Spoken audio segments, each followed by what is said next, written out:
obutire byonna gye musinzira okubeera nga te mugoberera. It's a very beautiful morning wano wensinzidde gwe simanyi wa osinzidde era simanyi sawa ziri mmeka gwe osinzidde. Eyinza okuba nga it's an evening oba afternoon oba naawe ng'obudde bwa kumakya nga wendi wano naye nga mubali nnyo balera okubeera nga te mwatogaseko. Welcome yet to another edition of Fahad Pro UG. By the weekend ensanyusiza nnyo kubanga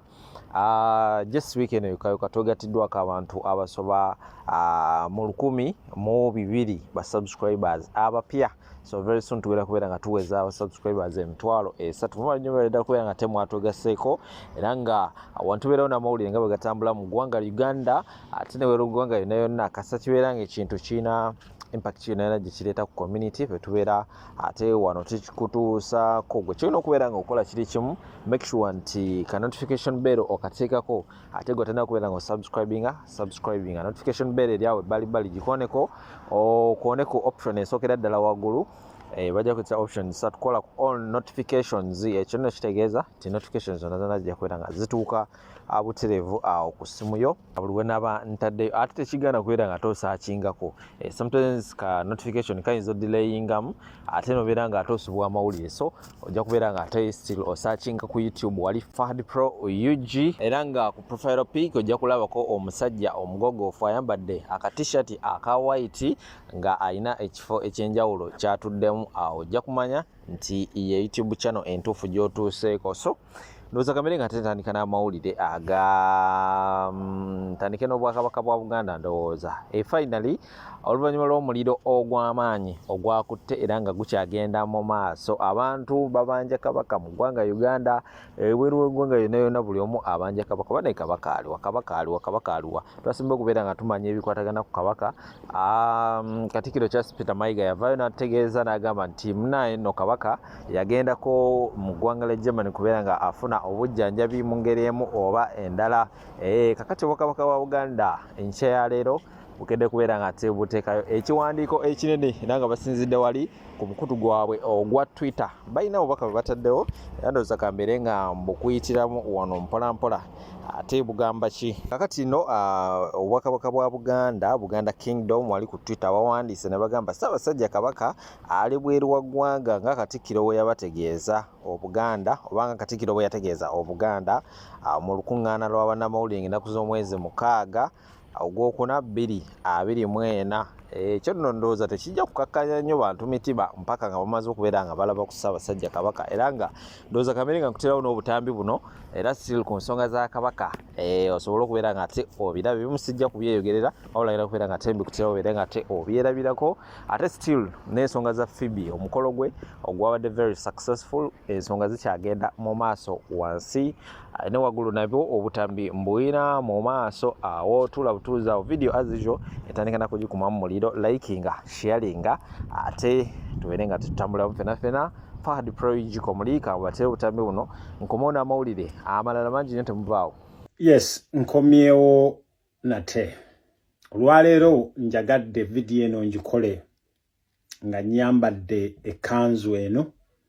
newankubadde ekanzu eno gye nyambadde si ya Buganda naye ekanzu gye nyambadde ya Buyisiraamu, naye ekyo tekinzigyako kuba nti ndi musajja Muganda. Baganda bange njagala muwuliriza akantu kano.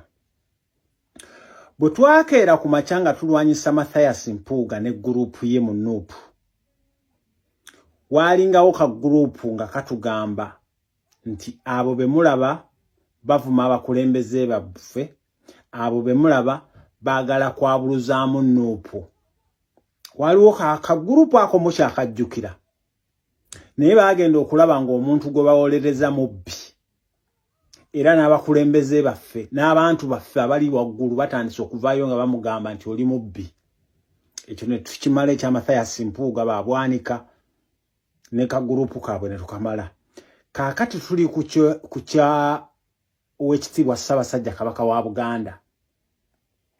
Oweekitiibwa Ssaabasajja Kabaka wa Buganda twabagamba okusooka ne tubagamba nti Kabaka mulwadde. Mathias Mpuuga yavaayo oba lwaki bano ababbi bombi mba mixinga. Mayiga yavaayo n'abagamba nti alwadde allergy. Kaakati the very same people bavuddeyo bazze bagambye nti ffe ababanja kabaka okiwulira nti ffe ababanja kabaka tubuuza Mayiga kabaka gye yamuteeka mbutuleeta zi diversion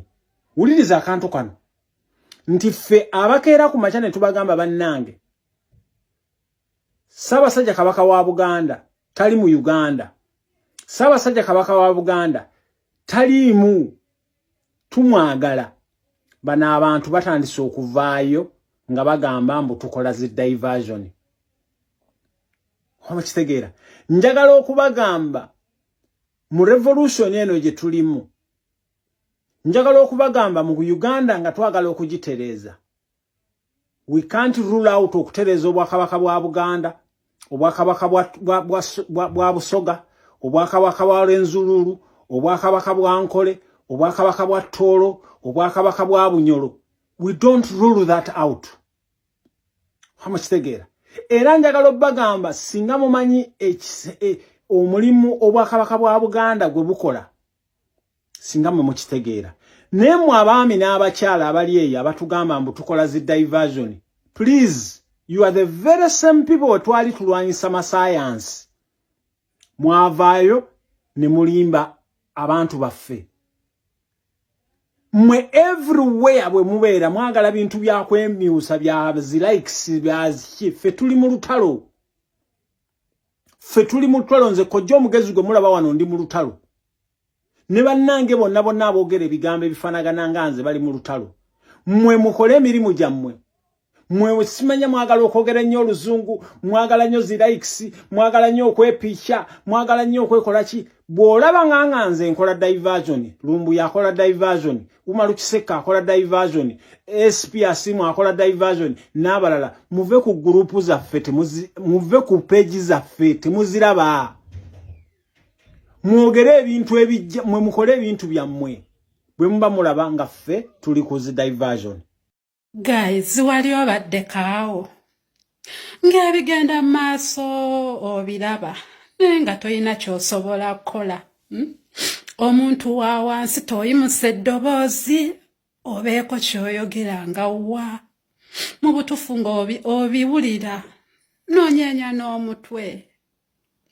naye wentunuulira ku kifaananyi kya kabaka eky'edda wallahi n'otunuulira na ku kya 222 n'otunuulira ne kwono gwe baawambidde entebe wallahi n'oggwamu amaanyi Mwami Charles Peter Mayiga kabaka yakola ki naye lwaki tovaayo n'otubuulira obulumi nga tuyina bungi ku misinde twalabanga omulangira Ssemakookiro bamuyimusa mu ntebe wallahi n'owulira ng'ennaku ekutta naye nga toyina kyakukola oli muntu wa wansi tuba tuli awo guys buno obutwa bwe bayita batya buno babuyita batya bannange nze simanyi omukulu Sseggirinya alaba waatunula mazima ddala omusajja yali ow'amaanyi mu butuufu bannange si byangu naye buli omu agumye munne naye abasobola okwogera okuyimusa ku ddoboozi guys ffenna twekwatire wamu kino si ky'Abaganda bokka kuba tuli bangi abali mu Buganda nga si Baganda naye mu butuufu tunuulira kabaka bamuwambye Charles Peter Mayiga bino badde okyabiyita byakusaaga obadde okyabiyita byakusinika mannyo mugezaako okutankula olutalo naye temujja kusobola ate gwe tolisobola temulisobola bageze n'ogamba mbufe abatamivu b'okulumbe nyongera okukujjukiza olina wabeera musiimuzi wa mu lubiri nava n'agamba nti kabaka ayina ekikyamu eyebeera nga ggwanga mujje ffenna tusitukirawo oli ne bw'aba tayambadde okumala eggobe mu bibya mbadde nkusuubira wandi ate twagala kabaka nga si vidiyo tetwagala vidiyo twagala tumulabeko gwe gwanyi gwe Ssebaavayo n'agamba nti we munankwata obulungi nga mumulaba tuli bazaana ba kabaka nyongera okukujjukiza wevugira wetusitukire kyo kyatuwa ekitibwa kya Buganda.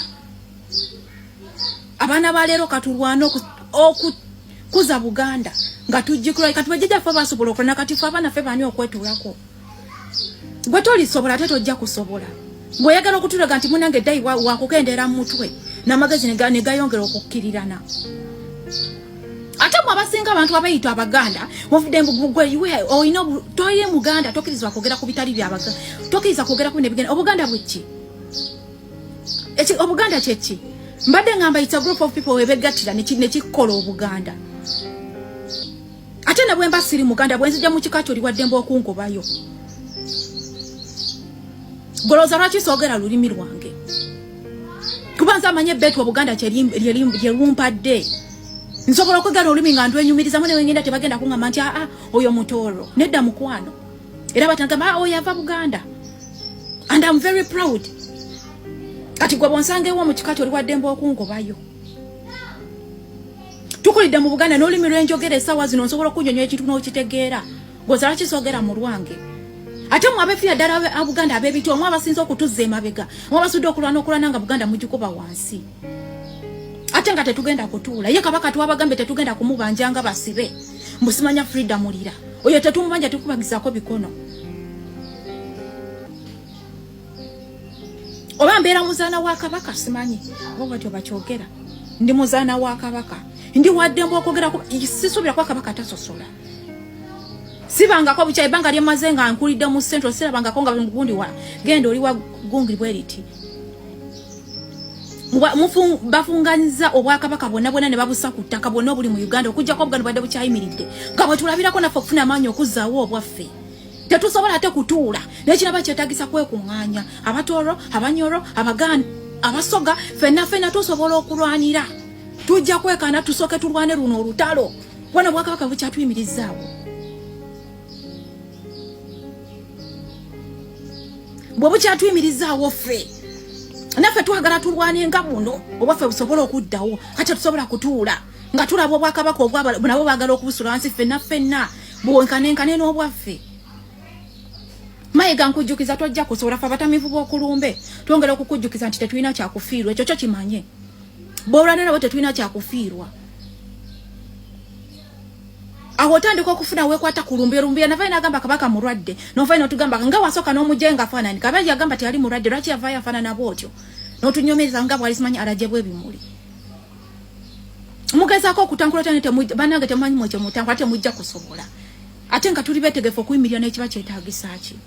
ekyo kituweera ekitiibwa kya Buganda buli ekitutunulako emikolo gyo tugirabye Phoebe ogikoze naye nkulayirira like it or not it will end in tears. Phoebe nze nkubuulira gye emikolokolo gye weekozesa buli kaseera ng'osoloza ssente mu bakaddaama ng'obastabiriza n'okola zi meeting ne bakusondera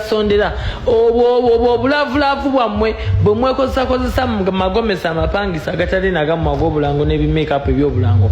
wallahi hakubillah it is going to end in tears. Ate nzajja okukola ne video ano nyini kyenaanise mu gomesi kyewujisiza mukwano it will end in tears. Sigwasoose ate sigwasembyeyo okukola omukolo nze toddangamu n'okummanyira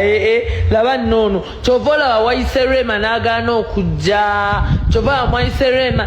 nkwagala nnyo wajja otwekolezako wano nga wakajja ku TikTok oweeriisa ebigumba bw'omala ne weeyambaza obuteeteeyi tugambe buno Rema omufaanana ng'obaza Rema ajje ku mukolo gwo naye mukwano darling oswadde darling era beera mu bigomesi byo ate making sure nti ku makya obizzaayo nga tobiyiye mu bikeeki ebyo byebakupangisiriziza nga bya bulango toddanga nabo tukubira wanene ebifaananyi ebinyuma oyagala tugambe tutya bugwasose mu mukwano olaba wanene ozali abakyusakyusa olowooza gwasoose okuteeka ssente mbasajja olaba wanene zali bonna abatadetaddemu naye era abakyusa ends in tears ate nga ne ssente aziyina si gwasoose okola ku bukedde ne bakuwa obusente oteeke mu omusajja ovuga speed omusajja omuvuze speed wuuyo kukyala wuuyo simanya biki wuuyo biki kati ate bwemuvaawo gwe ate embaga oluva mu mbaga ate ozaala ate otukolere baby shower ate bafide bannange totutama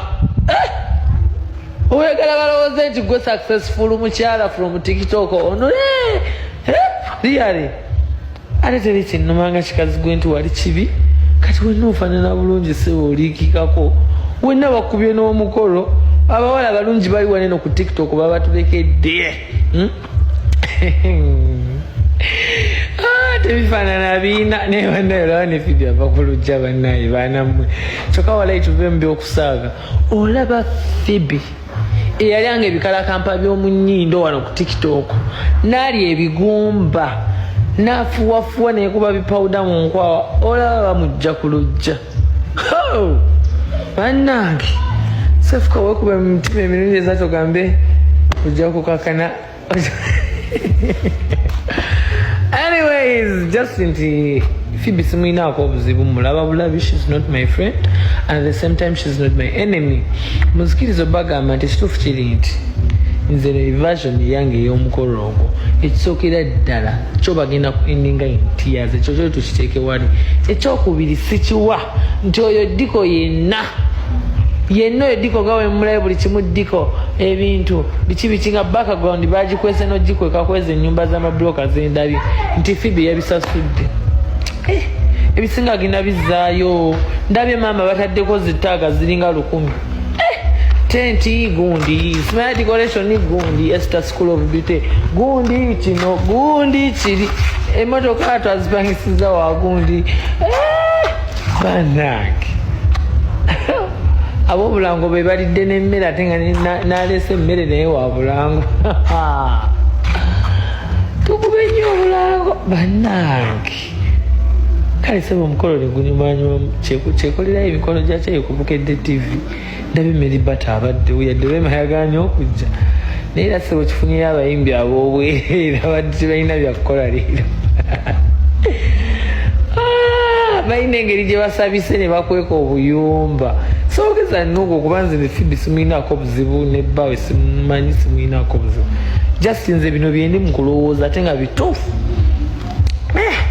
bannange ndabe bagamba banne TikTok agundi nga temwamumise TikTok nga gundi mukwano twongera okubajjukiza ffe tulina ebyokukola naye ngaekituufu kiri nti bambi yadde bisondere yadde si bisondere yadde bya bulango si bulango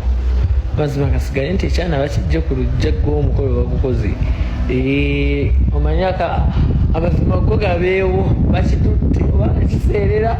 oba nga kikunubba oba ku mabanja kama mbaya ni mbaya bakitutte batawo nga ngamba bino bya ddala obeera photoshoot iba naye anaabalabisa ku mbaga ndoza leero bakuleeta speak apartments ne speakiriza oti balange balyoke batule ku ndogoyi batulumya obulamu mmwe naffe twaliwo tutyo nga n'emikolo tunatera ogikola nga ne ba service provider we bali ku bwereere naye mukwano mwena yanfuuyira bufuuyire